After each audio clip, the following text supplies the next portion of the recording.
জেদ একটা মারাত্মক ম্যাজিক্যাল জিনিস। আপনি চিন্তাও করতে পারবেন না একটা মানুষের পজিটিভ জেদ ওই মানুষটাকে দিয়ে কি কি করাতে পারে।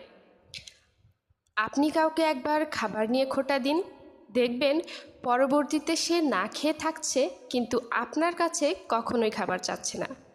আপনি কাউকে কোনো একটা নির্দিষ্ট স্থানে অপমানিত করুন, দেখবেন বেশিরভাগ মানুষই সেই জায়গাটায় আর ফিরে যাচ্ছে না। টাকা নিয়ে খোঁটা খাওয়া মানুষ একদিন টাকার পাহাড় দাঁড় করিয়ে দেয়।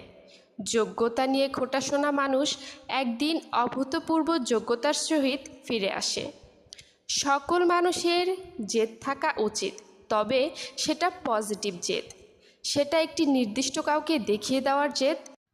আমিও করতে পারি এটাই প্রমাণ করার জেদ। সবাইকে ধন্যবাদ আমার সাথে থাকার জন্য। পেজটি ফলো দেওয়ার অনুরোধ।